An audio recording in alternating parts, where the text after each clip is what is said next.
Meus amados, nós estamos vivendo a campanha 40 Dias de Comunidade e nessa campanha nós estamos lendo o livro Juntos Somos Melhores, um capítulo por dia, que ele tem 40 capítulos. Nessa campanha estamos ajudando algumas instituições. Também temos a série Juntos Somos Melhores, né? Nós não estamos apenas vivendo uma série, mas estamos vivendo uma campanha. Então a série Juntos Somos Melhores, o texto base é Eclesiastes capítulo 4, versículo 12. Eclesiastes capítulo 4, versículo 12, que diz: 2 homens podem resistir a um ataque que derrotaria um deles se estivesse sozinho. Uma corda de 3 cordões é difícil de arrebentar. Aí atrás, está ouvindo direitinho? Se está ouvindo, levanta a mão. Levanta a mão e diz amém. Muito bem. Vamos orar então. Feche seus olhos, curva sua cabeça. Deus amado, em nome de Jesus, eu quero te agradecer, Deus, por essa noite. Quero te agradecer, Deus, por tudo que o Senhor já fez, pelas coisas que o Senhor já resolveu, que começaram dando errado aqui, mas o Senhor já resolveu. Obrigado, Deus, porque o Senhor tem cuidado de nós. Obrigado, Deus, porque o Senhor tem derramado da Tua vida na nossa vida. Deus, em nome de Jesus, nós pedimos que o Senhor fale conosco nesse instante. Damos toda a liberdade ao Teu Espírito Santo para ministrar as nossas vidas. E repreendemos em nome de Jesus toda e qualquer atitude do diabo, Deus, para impedir que a Tua palavra alcance os corações aqui presentes. Nós nos entregamos diante do Senhor e pedimos, Senhor, fala conosco. É assim que te oramos em nome de Jesus. Amém. Então vamos lá. Eclesiastes 4:12, 2 homens podem resistir a um ataque e derrotariam um deles se estivesse sozinho. Uma corda de 3 cordões é difícil de arrebentar. Está claro. Quando você une, você se torna mais forte. Por isso, juntos somos melhores. Hoje nós vamos para a mensagem 5. E o tema da mensagem 5 é: juntos servimos melhor. Esse é o tema da mensagem de hoje. Juntos servimos melhor. Então já deu para perceber qual o propósito, qual dos 5 propósitos nós vamos ver hoje. Hoje nós vamos ver o propósito do... Pessoal, o propósito do... Melhorou. No próximo vocês já vão de primeira. Então hoje nós vamos ver o propósito do serviço. Então, atente para uma coisa.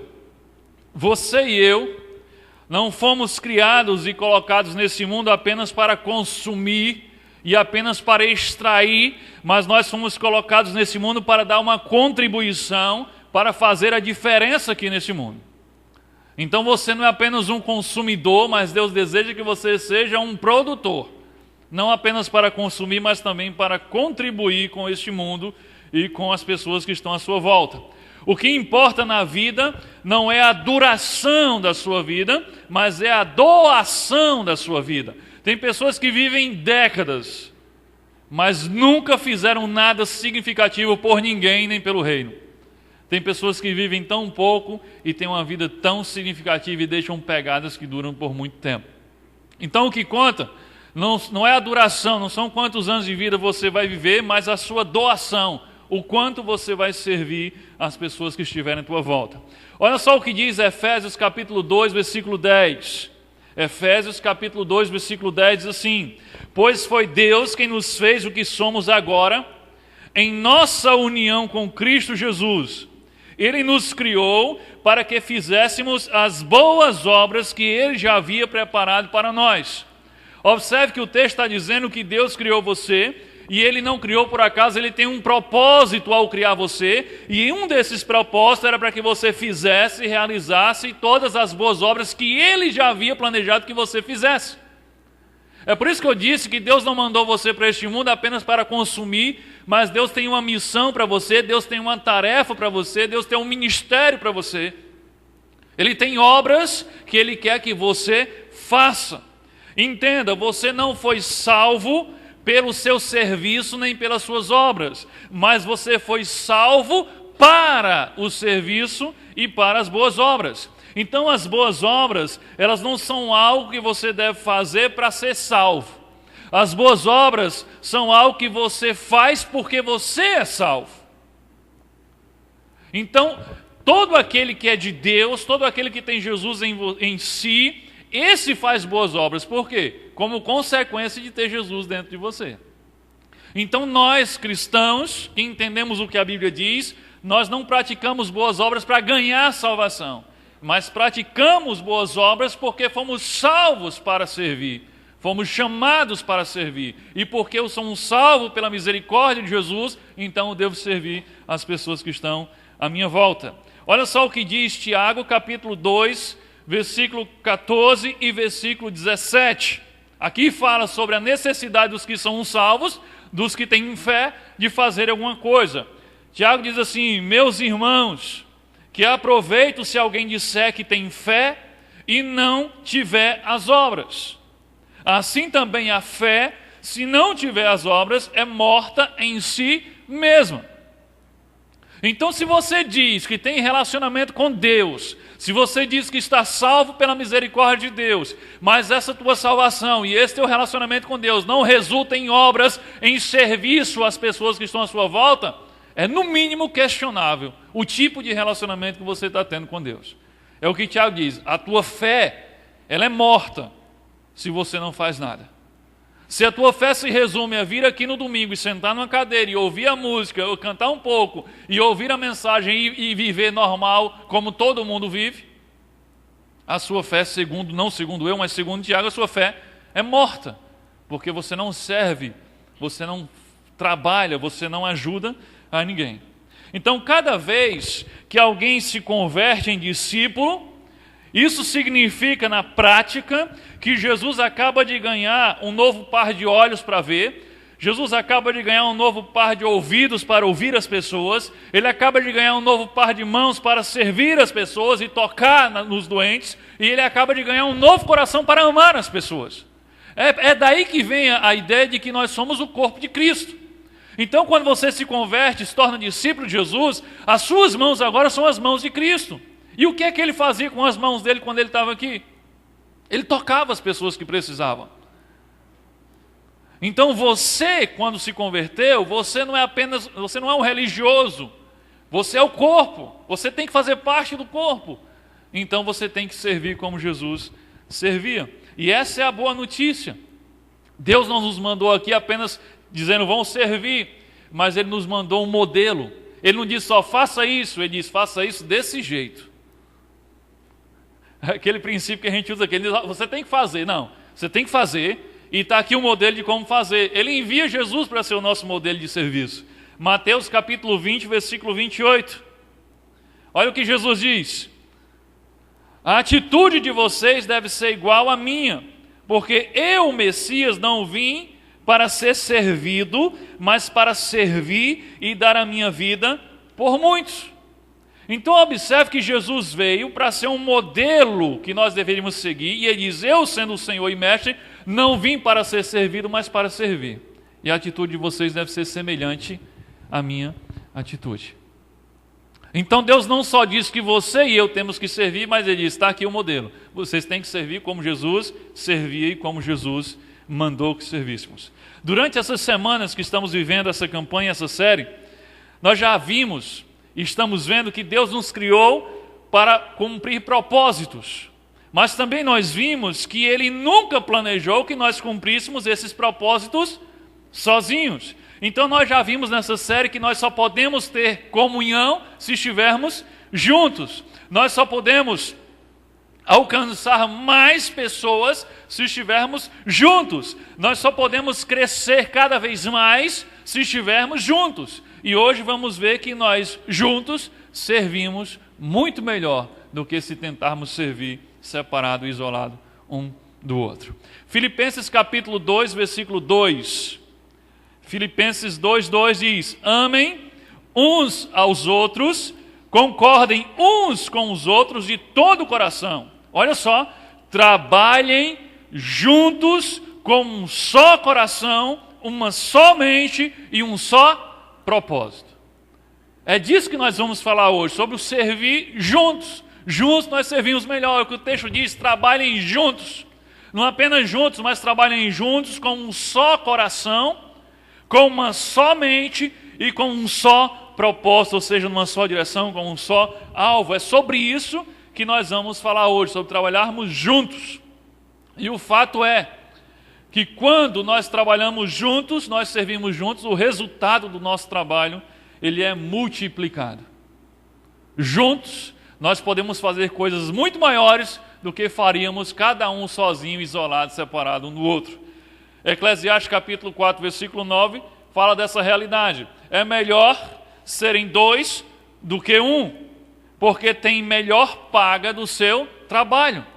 Em outras palavras, é melhor vocês trabalharem juntos do que trabalharem sozinhos, porque se vocês trabalham juntos, o trabalho vai render mais. Vocês vão alcançar mais resultados. Isso significa melhor paga do seu trabalho. O que o texto está falando aqui é de trabalho em equipe. O que Deus está nos ensinando é, se vocês querem produzir alguma coisa significativa, vocês precisam trabalhar juntos. Vocês precisam ser uma equipe. E na Bíblia tem mais um exemplo. Paulo nos dá um exemplo do que é um trabalho em equipe. 1 Coríntios capítulo 3, versículo 8, olha só o que Paulo diz.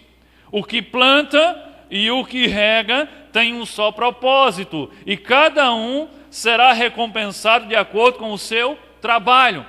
Paulo usa aqui uma figura agrícola muito comum da sua época para falar sobre o que é um trabalho em equipe. Ele diz, um planta e o outro rega. Isso é trabalho em equipe.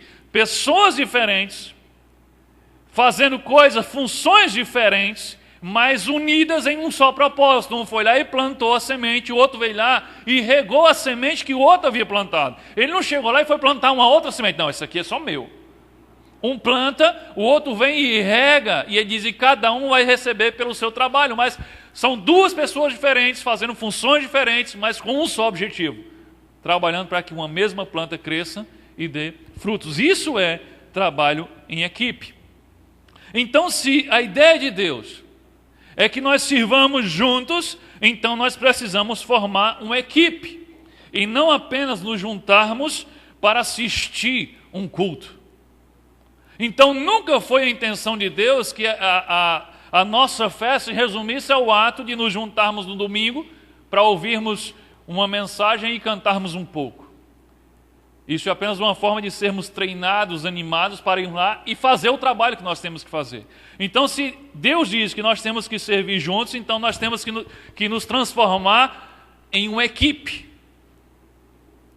Não só um amontoado de pessoas, mas uma equipe, onde pessoas diferentes, com funções diferentes, mas trabalhando para alcançar o mesmo objetivo. A pergunta que vamos responder hoje é o seguinte: o que é necessário para formar uma equipe? Nós precisamos nos tornar uma equipe.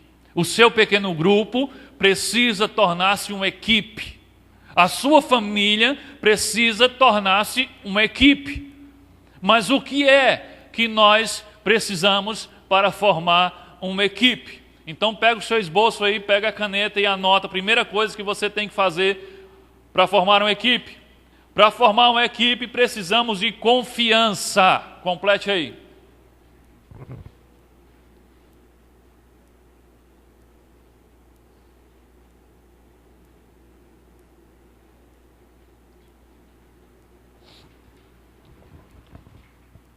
Para formar uma equipe, nós precisamos de confiança.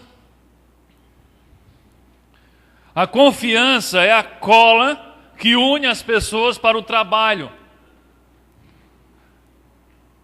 Você não vai aceitar ou não aceitaria trabalhar em uma grande missão se você fosse colocado numa equipe de pessoas que você não confia. Quem está disposto a assumir uma grande responsabilidade, olha, você vai fazer essa tarefa enorme e está aqui essas pessoas que vão ajudar você. E você olha e você não confia nessas pessoas. Você aceita a tarefa? Claro que não, porque você acha que essas pessoas não vão dar conta, vão abandonar você. Você vai ficar sozinho. Então a confiança é a cola que une as pessoas para trabalharem juntas. Então, se nós queremos ser uma equipe, se o meu pequeno grupo quer ser uma equipe, se essa igreja quer ser uma equipe, a primeira coisa que nós temos que ter é confiança uns nos outros. Paulo tinha um companheiro de equipe chamado Timóteo. E olha só uma das coisas que Paulo diz para ele, 1 Timóteo 6,20. Ele diz: Timóteo, guarde o que lhe foi confiado. Atente para a expressão confiado. Paulo confiou alguma coisa a Timóteo, eles faziam parte de uma equipe. Timóteo era enviado de Paulo e Paulo cuidava dele, mas deu uma missão a ele. Quando você tem uma equipe, você divide responsabilidades, você delega responsabilidades. E você, para fazer isso, você tem que confiar nas pessoas. Como é que eu vou delegar responsabilidade para outras pessoas se eu não confio nelas?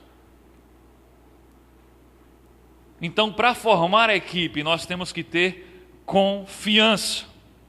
Para dividir as responsabilidades num trabalho em equipe, a gente precisa confiar uns nos outros.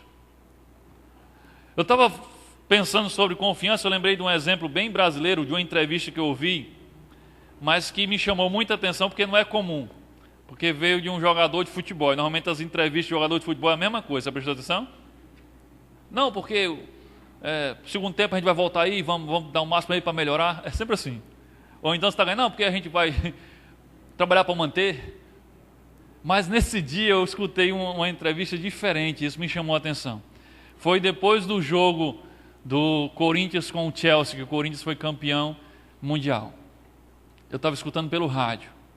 E aí o repórter perguntou para o Sheik, que é o atacante do Corinthians, perguntou: teve algum momento durante a partida que você entendeu que o título já era de vocês?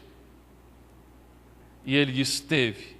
Ele disse: na hora que a gente fez 1-0, eu tinha certeza que o título era nosso.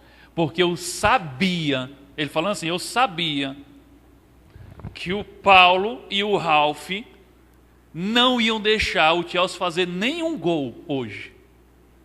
Eu disse: que interessante isso. Ele estava falando dos dois da defesa.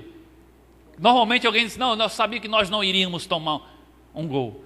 Mas ele expressou uma confiança plena nos seus companheiros de equipe. O trabalho dele era na frente fazer gol, e os dos outros era não deixar fazer gol. E ele disse: eu tinha certeza que hoje eles dois não iam deixar o Chelsea fazer nenhum gol. Então se a gente fez um gol, a gente ganhou. Disse: poxa, bacana. Sabe, é isso que Deus quer da gente, esse senso de confiança em equipe. Como um time mesmo. Cada um tem sua função, são os defensores, outros são os laterais, outros são o meio de campo, outro atacante. Cada um tem a sua função, mas eu estou livre para fazer minha função quando eu confio em quem está fazendo a retaguarda. É isso que nós precisamos como equipe, confiar uns nos outros. Sabe, certa vez Jesus disse assim: quando eu partir, vocês vão fazer coisas maiores do que as coisas que eu fiz. E a princípio, poxa, como é que nós, simples mortais, vamos conseguir fazer coisas maiores do que o próprio Jesus? Sabe por quê? Não é porque nós somos mais fortes, nem porque nós somos mais poderosos do que Jesus.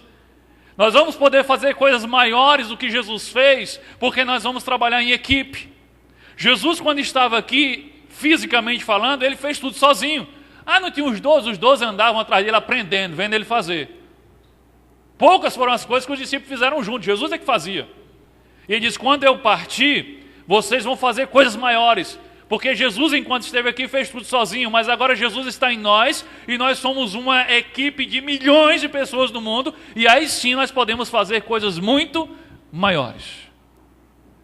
Essa é a diferença. Como equipe, nós podemos fazer coisas muito maiores.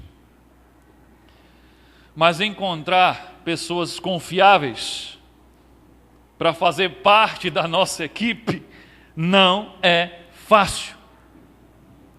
Concorda comigo? Encontrar pessoas confiáveis para fazer parte da nossa equipe não é uma coisa fácil. Olha só o que diz Provérbios capítulo 20, versículo 6.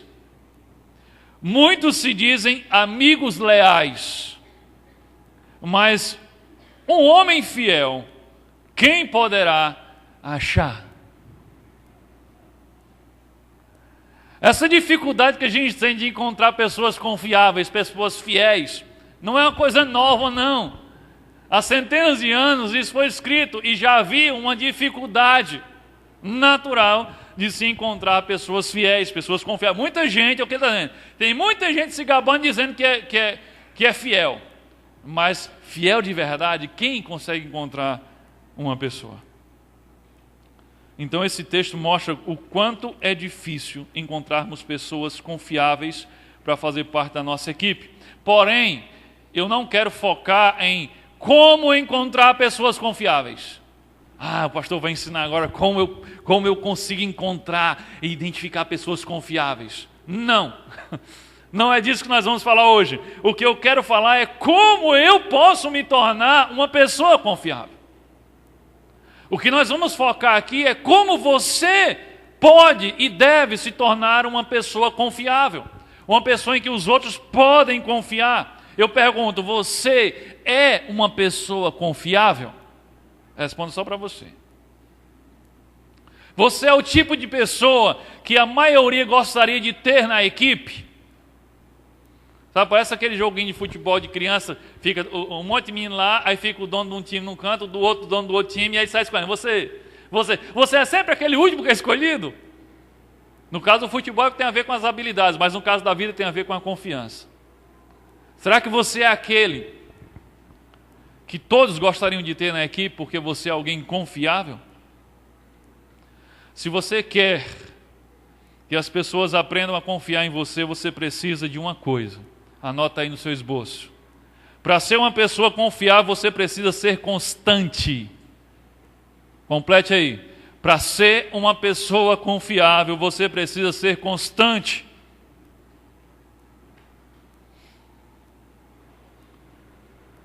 Se você é uma pessoa inconstante, pouca gente vai confiar em você. Sabe, as pessoas, elas não confiam em gente que está sempre pulando de galho em galho. Em todas as áreas da vida. Ninguém confia em gente inconstante. As pessoas não confiam em pessoas que estão, hoje está aqui, amanhã está ali, depois está lá. Isso em todas as áreas da sua vida. Por exemplo, pessoas que não param no emprego. Encontro com você hoje, e aí, como é que está o trabalho lá em tal lugar? Não, estou mais em tal lugar, não, estou em tal lugar. Ah, é? Daqui a 2 semanas, e aí, como está lá no novo emprego? Não, já estou no outro canto. Já? Você não para em canto nenhum, não tem constância, não conclui as coisas que começam. Tem gente que é inconstante nos relacionamentos. Hoje ela é minha MA. Sabe o que é MA, né? Melhor amiga. Amanhã ela é minha PI. Sabe o que é PI? Pior inimiga. Tem gente que é assim. Quando você... aquele grude, aquela intensidade. Daqui a pouco brigou e já está intrigado. Tem gente que é inconstante nos namoros. E aí, como é que está fulano, seu namorado? Não, já terminei. Já? Eu descobri onde você começou. Tem gente que é inconstante no casamento. Né? Então, assim, quem que confia em pessoas inconstantes? Você tem que ser constante para que as pessoas possam acreditar. Tem gente que é inconstante na igreja. Tem gente que é inconstante no pequeno grupo. Fica mudando de pequeno grupo o tempo todo, ainda bem que aqui a gente não tem muito disso. Mas o que eu quero dizer é que se você é inconstante, as pessoas não vão confiar em você. E vai ser difícil você conseguir trabalhar em equipe com as outras pessoas. Todas as pessoas querem se associar a pessoas constantes, gente de quem podemos depender. Você já teve a sensação ruim de depender de uma pessoa inconstante? De você, em determinado momento, estar dependendo de alguém que você está em pânico porque aquela pessoa vive falhando e ela pode não vir e você ficar desamparado, seja o que for. As pessoas não querem se associar e se comprometer com pessoas inconstantes, querem se associar com pessoas constantes, pessoas de quem você possa depender e ficar sossegado, pessoas com quem você possa contar de verdade, pessoas que vão reagir sempre no mesmo padrão, mas não são pessoas que de repente destoa tudo, joga tudo para o ar. Se você quer fazer parte de uma equipe, você tem que aprender a ser confiável, e para ser confiável você tem que aprender a ser constante. Constante tem a ver com fidelidade.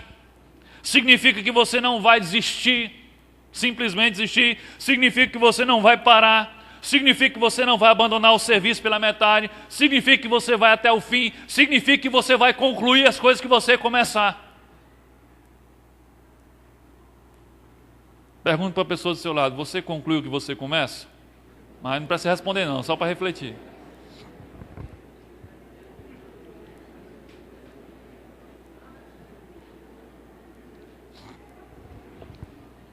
Tem gente que é inconstante nos projetos. Todo dia parece com um projeto novo, mirabolante. Ai, não sei o que agora vai ser assim. Aí, daqui uma semana, não, aquele não deu certo, não. Está com outro projeto. Aí, às vezes, fica magoado porque as pessoas não se empolgam com o projeto delas. Não dá mais para se empolgar. Todo dia você chega com um projeto novo e amanhã você desistiu. Aí você chega, e aí, qual a novidade de hoje? Qual o projeto de hoje? Não dá para confiar em quem é inconstante também nos seus próprios projetos, nas suas ideias. Olha só o que diz João 17:4. Jesus está dizendo, eu te glorifiquei na terra, está falando com o Pai. Eu te glorifiquei na terra, completando a obra que me deste para fazer. Olha o que é uma pessoa confiável. Olha Jesus dizendo para Deus, eu completei a obra aqui na terra que tu me deste para fazer. A questão é, quando você chegar diante de Deus, você vai poder dizer isso a Deus? Deus, eu completei a missão que eu tinha lá na terra. Eu completei a missão que tu me deste. Você vai poder dizer isso assim como Jesus disse? 1 Coríntios capítulo 4, versículo 2 diz, o que se requer destes encarregados é que sejam fiéis. Que encarregados? Encarregados do reino. O que se quer dos encarregados do reino? Que eles sejam fiéis. Fidelidade tem a ver com constância, tem a ver com persistência, tem a ver com não abandonar o serviço pela metade. Lucas 16:10 diz assim, quem é fiel no pouco, também é fiel no muito. E quem é desonesto no pouco, também é desonesto no muito. Se você é inconstante, se você é infiel nas pequenas coisas, você vai ser infiel nas grandes coisas também. E se você não for constante e fiel nos pequenos projetos que Deus coloca para você fazer, nas pequenas tarefas que Deus te dá, Ele não vai colocar você sobre grandes tarefas, porque você é infiel no pouco e Ele não coloca você sobre o muito. Às vezes a gente só pensa em dinheiro, não. É fiel no pouco e fiel no muito, só pensa em dinheiro. Tem a ver com fidelidade nas tarefas, nas missões, no ministério que Deus te dá. E Deus começa dando pequenas responsabilidades, mas você está só falhando, está só desistindo, está só deixando de lado. Você sonha em fazer grandes coisas para Deus, mas você não tem constância nem fidelidade nas pequenas. Você nunca vai ter a oportunidade de fazer grandes coisas. Ou você começa a ser responsável, fiel e constante nas pequenas atribuições que Deus te dá, nas pequenas oportunidades que Deus te dá. Ou você nunca vai ter a oportunidade de fazer grandes coisas. Tem gente que chega no contexto de igreja, vamos usar o contexto de igreja, e aí surgem oportunidades relativamente pequenas em alguns lugares de serviço, e as pessoas menosprezam, não dão importância. E aí no dia que surge uma oportunidade de um serviço grande, você vai chamar alguém que nunca quis fazer nada? Não, você chama aqueles que já fazia coisa pouca, mas que era responsável, e agora você entende que ele pode dar um passo adiante. Com Deus também é assim, aquele que é fiel no pouco, é fiel no muito. Quem é infiel no pouco é infiel no muito. Eu pergunto, você é constante nas pequenas coisas da vida? No seu dia a dia, nos seus compromissos com a sua família, com o seu grupo pequeno, no seu trabalho, você é constante nas pequenas coisas? São nas coisas pequenas e não nas grandes coisas em que o nosso caráter é provado todos os dias. Coisinhas pequenas. Deus vai provando o nosso caráter. Nós ganhamos confiança sendo constantes, não um dia, nem 2 dias. Você tem que aprender uma coisa. Confiança leva tempo. Muito tempo. Para você adquirir a confiança de outra pessoa, você tem que ser constante e fiel durante muito tempo. Para que aquelas pessoas venham confiar em você. Mas a má notícia é, a confiança você perde em 1 segundo. Você pode ter construído a confiança em 10 anos, mas você pode perdê-la em 1 segundo. Por isso você tem que aprender a ser constante, como um relógio. Sempre aquela mesma batida. Ela não acelera e não diminui. Ela continua batendo da mesma forma. Formar uma equipe, precisamos de confiança. Precisamos confiar nos outros. E para sermos confiáveis, nós precisamos ser constantes. Não esquece disso. Segunda coisa que nós precisamos para formar uma equipe, nós precisamos de empatia. Complete aí. Precisamos de empatia. Não confunda com simpatia. Simpatia também é interessante, mas não é disso que nós estamos falando. É empatia. Olha a definição que o dicionário dá para empatia. Diz assim: empatia significa a capacidade psicológica para sentir o que sentiria outra pessoa caso estivesse na mesma situação vivenciada por ela. Resumindo, empatia é a capacidade de se colocar no lugar do outro. Empatia é a capacidade de pensar com a mente do outro. Empatia significa sentir o que o outro sente. Resumindo, empatia é a dor do outro doendo em você. É a mesma coisa de compaixão. Compaixão não é pena. Compaixão é eu sentir a sua dor, eu me colocar no seu lugar. E teve compaixão. Jesus tinha compaixão. Ele não tinha pena, mas ele sentia a dor daquele povo. Então, o que é empatia? É a sua dor doendo em mim e a minha dor doendo em você. Isso é empatia.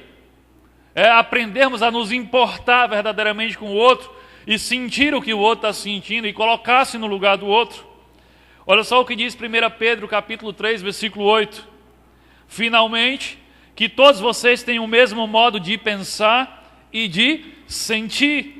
Amem uns aos outros e sejam educados e humildes uns com os outros. Mas observe, ele diz, tem o mesmo modo de pensar e tem o mesmo modo de sentir. Não é possível você pensar igual ao outro ou sentir como o outro se você não tem empatia. Se você não tem a capacidade de se colocar no lugar do outro. Se você não tem a capacidade de enxergar o momento que o outro está passando para compreender o que ele disse ou o que ele fez.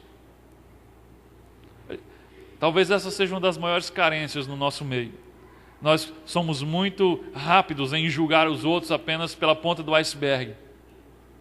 Empatia é quando você consegue ir na profundeza e ver que existe mais coisa.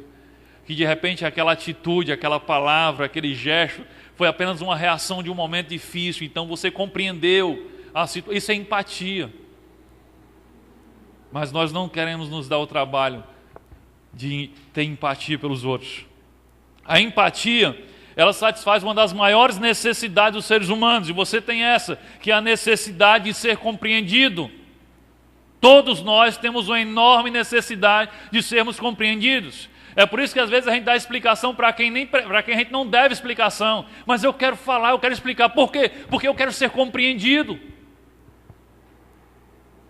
Empatia é quando alguém chega para você para contar alguma besteira que fez, ou alguma dor que está sentindo, ou algum sentimento ruim que está tendo, algum medo, algum trauma. E você tem empatia por ela e você diz, olha, eu entendo você. Não só por dizer, porque você entende. Olha, eu entendo você. Eu entendo pelo que você está passando. Está tudo bem. Não, você não é louco. Você não é estranho, você não é um ET.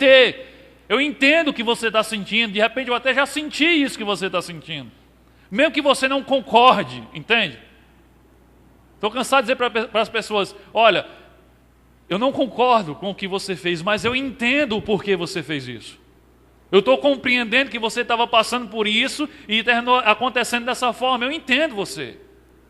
Eu já pensei assim como você. Isso é empatia, não é dizer, você está certo, tem que chutar o balde. Não. Mas eu entendo por que você chutou o balde. Isso é empatia. Você conseguir entrar na história do outro e sentir algo parecido com o que ele sentiu. Bem, então eu preciso de empatia. E o que é que eu posso fazer para ser uma pessoa com mais empatia pelos outros? Anote aí, letra A.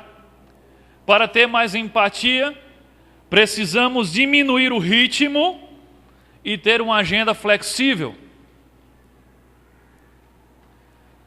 Para ter mais empatia, precisamos diminuir o ritmo e ter uma agenda flexível. Esse é o meu problema e talvez, quem sabe, seja o seu problema também. Nós vivemos uma vida de velocidade máxima, velozes e furiosos. Nós estamos sempre atrasados, já observou isso?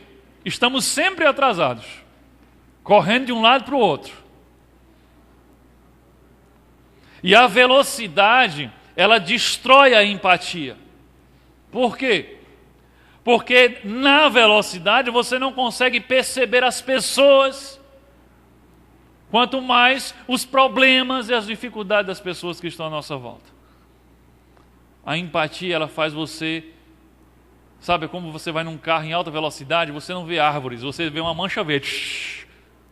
Não, observou? Você vai na janela de um carro em alta velocidade, tem mato do lado, você não vê árvores, você vê uma mancha verde passando. Mas se você vai devagarzinho, você vê árvores. Se você for mais devagar ainda, você vê até pássaros que tem naquelas árvores e frutos. É como se passasse um carro aqui nessa BR a 120 km por hora. Além de levar uma multa lá na lombada ali que colocaram agora, passa 120 km por hora. Lá na frente, essa pessoa nunca passou aqui. Lá na frente você chega para ela e diz assim: ei, você viu a Igreja Batista Vida Nova? Não, onde fica? Fica em frente ao Parque de Exposições.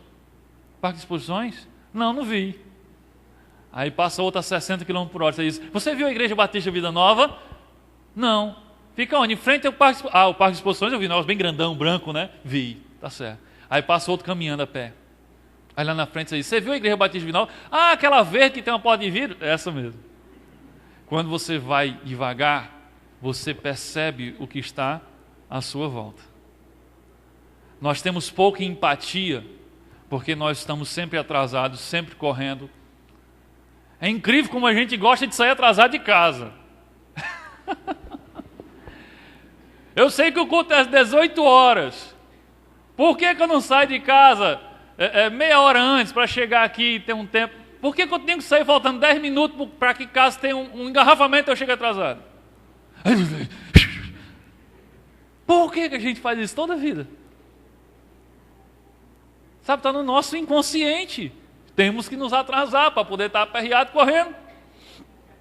Então a gente precisa diminuir o ritmo para poder termos mais empatia, para podermos notar as pessoas.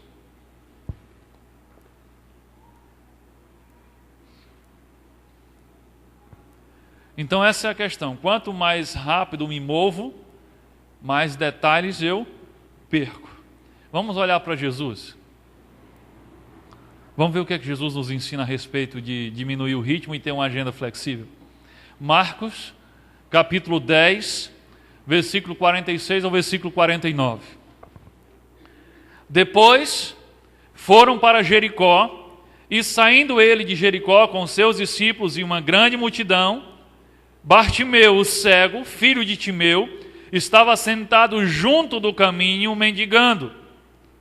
Aí no versículo seguinte, no 49 diz: e Jesus, parando, disse que o chamasse. Eu já até falei sobre isso em outra oportunidade, não sei qual foi a mensagem, mas já falei. Atente para a expressão parando. Só isso. Jesus estava indo numa viagem, Jesus tinha um compromisso na cidade. Ele não estava, vamos conhecer a estrada, vamos caminhar. Não, ele tinha um compromisso, ele estava saindo de um lugar e indo para outro lugar. E no meio do caminho aparece uma interrupção. O cego Bartimeu está à beira do caminho e começa a clamar por ele. Se fôssemos nós, dizíamos: agora estou apressado, marca uma hora aí, agora não dá não. Tem um compromisso em Jerusalém, tem um compromisso em Jericó. Aí o texto diz que parando Jesus parou. Se você quiser ser usado por Deus, se você quer servir a Deus, se você quer fazer as obras que Deus planejou que você fizesse desde o princípio, então você precisa diminuir o ritmo e estar pronto a ser interrompido. Não dá para fazer tudo o que Deus quer com hora marcada e agendado. Ou então, fazer tudo o que Deus quer que você faça, procurando uma brechinha na sua agenda e encaixando. Aqui eu posso fazer isso? Não dá. Você tem que estar disposto a parar, diminuir o ritmo e ser interrompido.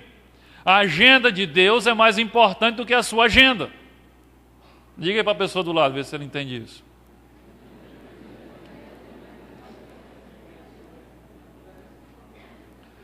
Sabe, grande parte do ministério de Jesus, grande parte dos milagres que Jesus fez foram interrupções. Jesus estava indo a algum lugar, Jesus estava fazendo alguma coisa e simplesmente chega alguém. Como no caso do paralítico que desce do telhado.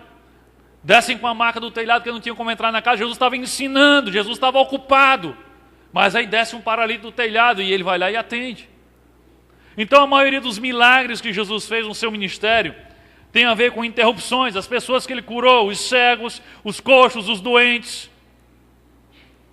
As ressurreições, como por exemplo a de Lázaro, a da menina. Todas foram alterações na agenda de Jesus.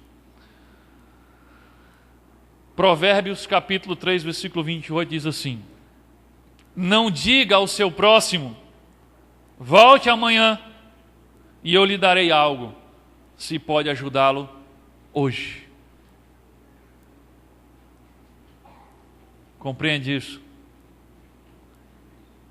Está dizendo, olha, você tem que abrir um espaço na sua agenda hoje, se tem alguém precisando de você. Então, não diga para a pessoa, volte só amanhã, se você pode dar um jeito e atender hoje a necessidade dela. Se é urgente, você tem que dar, né, diz no Paulo, você tem que dar os seus pulos. Mas nós precisamos atender de imediato. Aqueles que têm um coração de servo são espontâneos e sensíveis às oportunidades de serviço. Eles dizem, tudo bem, então vamos fazer agora. Eles permitem que a sua agenda, é o que eu digo, a agenda de um servo de Deus, ela é escrita de grafite, não de caneta, de grafite, porque na hora que Deus precisa, ele vai lá e apaga o que ele tinha planejado e escreve o que Deus quer que ele faça naquela hora. Então, se você quer fazer parte da equipe de Deus, se você quer servir junto, você precisa diminuir o ritmo, deixar a sua agenda flexível, para que você possa ter empatia, perceber as oportunidades de serviço que estão à sua volta. A sua volta está cheia de gente precisando de ajuda, mas de repente você está rápido demais e inflexível demais na sua agenda para poder perceber e fazer alguma coisa. Terceira coisa, para formar uma equipe, precisamos de adaptação. Complete aí.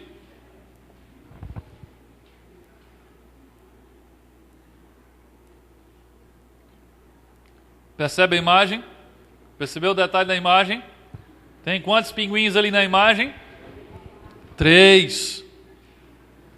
Um é um ganso, mas ele está adaptado à sua equipe. Ele está vestido de pinguim, com um smoke ali, uma gravata borboleta. Teve gente que disse que tinha 4, né? Tão adaptado que ele está. Então, para fazermos parte de uma equipe, para servirmos juntos, temos que ter adaptação. Por que que nós precisamos de adaptação? Porque todos nós somos diferentes uns dos outros. E aí nós temos que nos adaptar a essas diferenças que temos uns dos outros, porque senão vai sair faísca nessa equipe, e aí ela não vai conseguir fazer nada junto. Em qualquer grupo que você for, em qualquer lugar você vai perceber que existem pessoas diferentes, com personalidades diferentes, com jeito diferente, no seu trabalho, no pequeno grupo, na igreja, na escola, em todo lugar, as pessoas são diferentes umas das outras. Quanto ao temperamento, existem os sanguíneos, existem os coléricos, existem os melancólicos e os fleumáticos. Se você já estudou sobre temperamento, você sabe disso. São temperamentos completamente diferentes. Você pega um colérico e bota junto com um fleumático e ou eles se adaptam ou eles vão brigar. Porque eles são muito diferentes. Tem que se adaptar. Não adianta o sanguíneo querer que o fleumático se torne sanguíneo, porque ele nunca vai se tornar. Existem pessoas que são o que chamamos de pessoas estruturadas. E existem os não estruturados. Não é desestruturados, essa é outra coisa. Existem os estruturados e os não estruturados. Quem são os estruturados? Por exemplo, eu sou estruturado. Por quê? Por exemplo, eu estar ministrando para vocês, está tudo escrito aqui. O não estruturado, ele não traz nada. É tudo no improviso. Ele tem uma ideia, chega aqui e começa a falar. Eu sou estruturado. Eu preciso de plano, eu preciso anotar as coisas. O não estruturado, ele é a pessoa do improviso. Sabe inventar as coisas assim de última hora, sem planejamento. Jeitos diferentes, personalidades diferentes. Existem aqueles que são movidos e motivados por pessoas, e existem aqueles que são motivados por tarefas. Aqueles, se você tem uma equipe e tem um motivado por tarefa, pode botar ele para fazer os cartazes, fazer os panfletos, ficar o dia inteiro na frente do computador, trancado numa sala, sozinho, fazendo coisas para as pessoas. Porque ama as pessoas, mas ele é motivado por tarefa, ele passa o dia todo trancado naquela sala, na frente do computador, e ele se realiza ali. Agora pega alguém que é motivado por pessoas e bota para fazer o trabalho trancado dentro de uma sala, ele endoida. Ele tem que estar junto do povo, ele tem que estar entregando o panfleto, ele tem que estar comunicando, porque ele gosta de gente. É assim que ele se motiva. São pessoas diferentes. Então você pega esse povo tudo diferente e bota numa equipe. Ou você aprende a se adaptar com essas pessoas diferentes, ou não vai dar certo. Ou a equipe vai se desfazer, ou vocês vão brigar. Chega lá no seu pequeno grupo. Aí o pequeno grupo decide, próximo feriado nós vamos à praia. Ok, vamos à praia no próximo feriado. Aí o irmão que é motivado por tarefa começa. O que é que a gente vai fazer na praia? Fazer. O que é que a gente vai fazer na praia? E a lista de compra? Quem fez a lista de compra? Quem é que vai cozinhar? Quem é que vai lavar a louça? O orientado e motivado por tarefa, ele pensa nas tarefas que vão ter para fazer lá na praia. O motivado por pessoa diz, que massa, vamos acordar até tarde conversando, vai ser bom demais. Ele não pensa, tem que fazer um almoço, tem que lavar, não, vai ficar conversando lá o tempo todo, vai ser bom demais. Mas só que o motivado por pessoa precisa de tarefa, porque chega na hora do almoço e ficar tudo com fome. Então um precisa do outro. Também se fosse só de tarefa, ia ser um passeio de trabalho.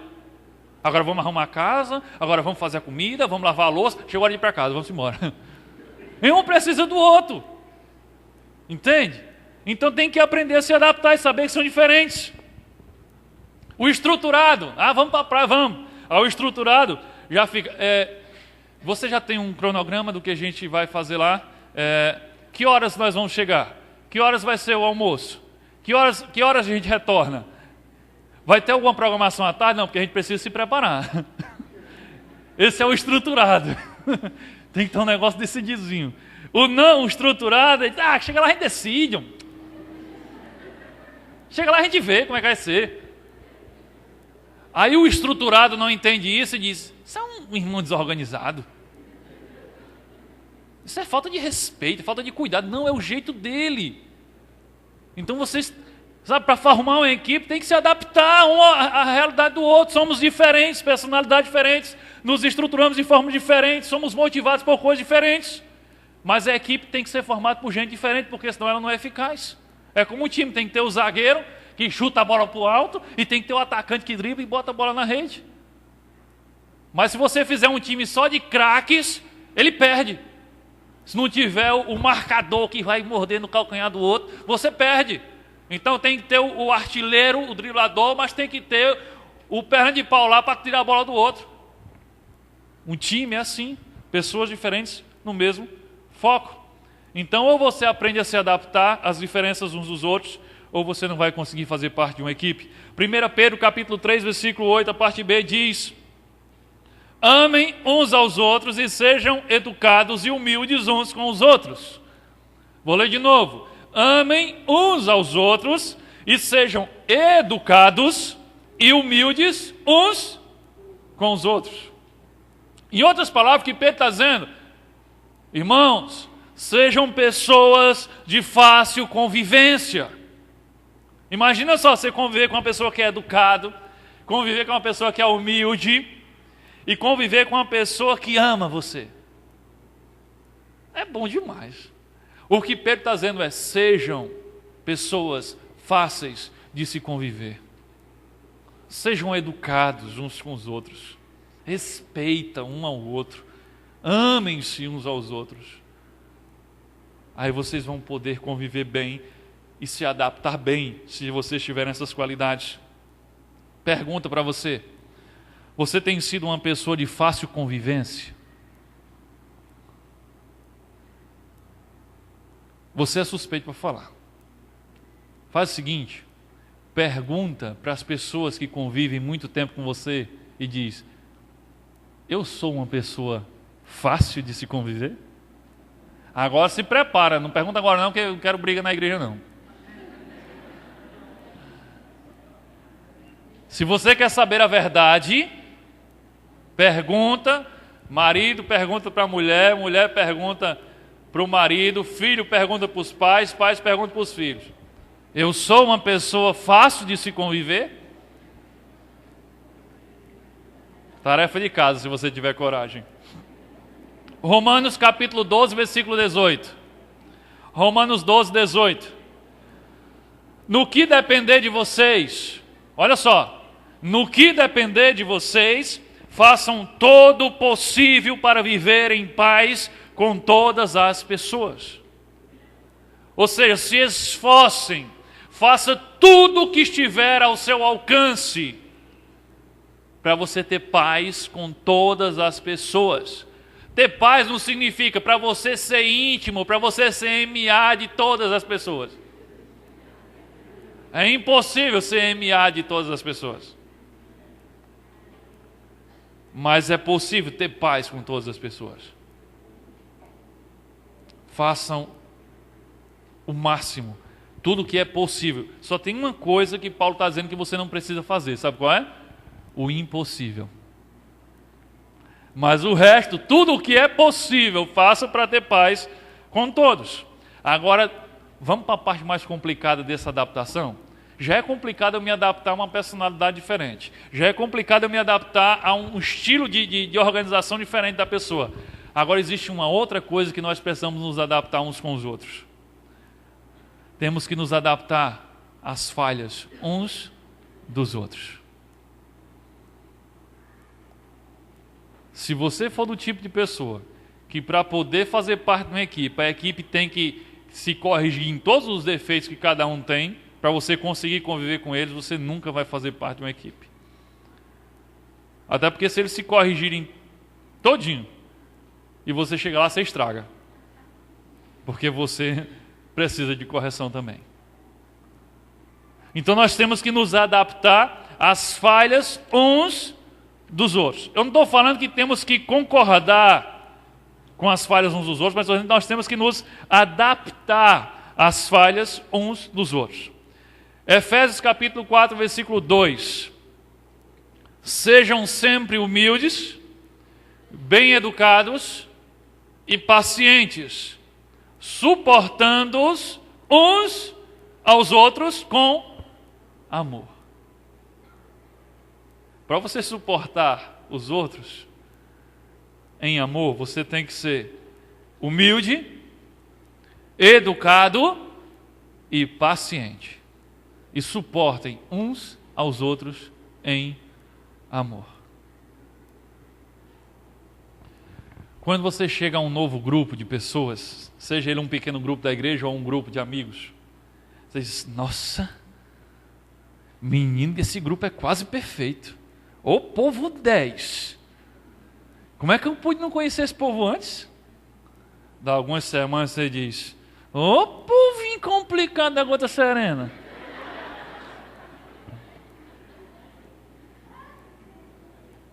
Só misericórdia. Aí o que é que você faz quando você chega a essa conclusão? O que é que você faz quando você enxerga essas falhas que o povo lá do grupo que você foi tem? Você tem 3 opções. Primeiro, você pode disfarçar. Fingir que todo mundo é perfeito e não está vendo defeito nenhum. E com aquele sorriso amarelo. Só que isso vai gerar um estresse em você. Porque você está vendo tudo aquilo e está fingindo que não está vendo, e aquele negócio vai remoer dentro de você, vai acabar explodindo. A segunda opção, você pode radicalizar. Você vai se embora e procura um grupo melhor. Mas aí você vai ter que fazer isso durante muito tempo e vai deixar de ser confiável, porque toda vez que você descobrir um defeito no grupo, você vai sair. Ou você pode fazer a terceira opção, que é aceitar as pessoas do jeito que elas são. Na música que nós cantamos aqui, na penúltima música, fala sobre isso. Aceitando assim como és. Nós cantamos isso hoje. Ou nós podemos aceitar as pessoas do jeito que elas são. Você pode dizer: quer saber de uma coisa? Ninguém é perfeito, eu não sou perfeito, e eu vou ficar aqui e conviver com esse povo assim mesmo. E Deus vai nos transformar no tempo dele, do jeito dele. Se você faz isso, você vai sentir um grande alívio. E você não vai ter estresse, porque você aceitou que as pessoas têm defeito. E quando você começa a conviver, você percebe, esse aqui tem essa falha, esse aqui tem esse problema, esse aqui tem esse mau costume. E quando você já sabe, você aprende a aceitar as pessoas, não significa que você não vai orar para ela crescer, não significa que quando você tiver a oportunidade de amor, você não pode exortá-lo, mas significa que você aceitou ele. Não significa que você concordou com a falha dele, mas significa que você o aceitou em amor. Então nós temos que nos adaptar, inclusive, às falhas uns dos outros. Porque ou você se adapta ou você não faz parte de equipe nenhuma. Quarta coisa que nós precisamos para formar uma equipe. Para formar uma equipe precisamos de uma missão. Para formarmos uma equipe precisamos de uma missão.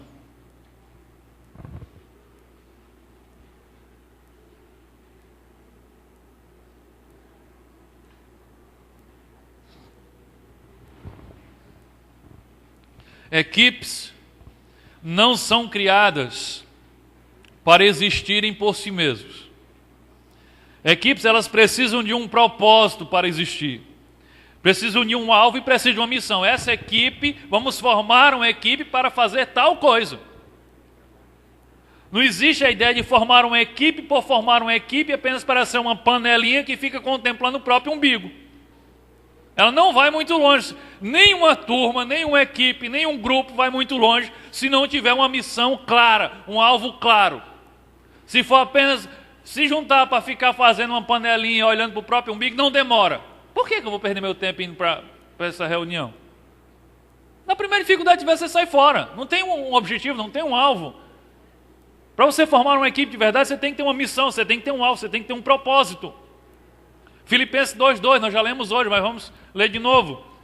Amando-se uns aos outros e concordando uns com os outros de todo o coração, trabalhando juntos com um só coração e uma só mente e um só propósito. Então temos que trabalhar juntos, mas tendo uma missão e tendo um propósito.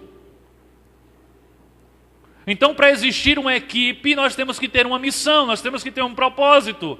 E todos os grupos pequenos da nossa igreja têm uma missão muito clara. Têm propósitos muito claros, e é por isso que eles existem, é por isso que nós não consideramos nem a possibilidade de tirar o grupo pequeno da igreja. Isso já é matéria estudada e aprendida. Porque o grupo pequeno ele tem uma missão. Qual é a missão do grupo pequeno? Viver de forma equilibrada os 5 propósitos de Deus. Então, como grupo pequeno, qual é a nossa missão? Primeira missão do grupo pequeno é tornar-se uma família, onde um se importa realmente com o outro. Tem a ver com cumprir o propósito da comunhão. A segunda missão desse grupo é adorar a Deus juntos. O propósito da adoração ser cumprido no meio deles. O terceiro é de servir uns aos outros e juntos servir os que estão fora. Então é para isso que o grupo pequeno existe. O grupo pequeno existe para que juntos possam crescer e se tornarem mais parecidos com Jesus. É o discipulado, é a missão do PG. E o PG existe para alcançar muito mais pessoas que ainda não conhecem Jesus e estão lá fora. Então, um pequeno grupo é um grupo que existe e tem uma missão clara. Por isso é importante que você faça parte de um pequeno grupo. Porque lá, junto com os outros, você pode servir mais, servir melhor. É o que Jesus diz. Vocês farão coisas maiores do que eu fiz. Por quê? Porque Ele vai estar em nós e nós somos muitos. Nós somos uma equipe, nós devemos formar uma equipe. E juntos com uma equipe nós somos muito melhores. Amém? Vou passar um vídeo agora, como conclusão da mensagem, que mostra isso. Que algumas dificuldades podem ser facilmente superadas se nós fizermos isso juntos.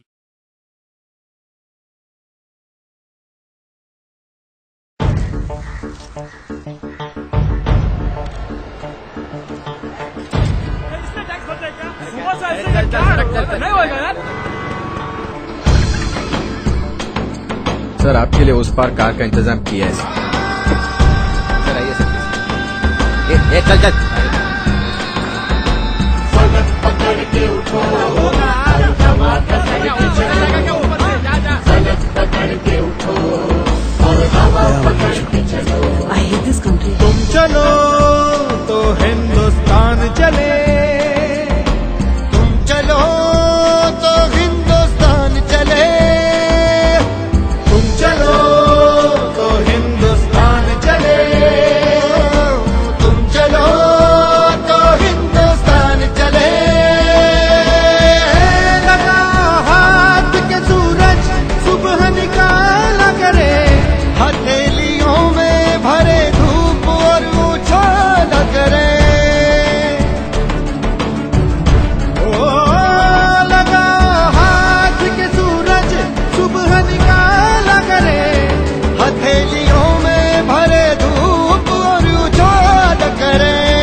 और चलो अकड़ के चलो। उफक पे पाँव रखो और चलो पकड़ के चलो। फलक पकड़ के उठो और हवा पकड़ के चलो। फलक पकड़ के उठो और हवा पकड़ के चलो। तुम चलो तो हिंदुस्तान चले, तुम चलो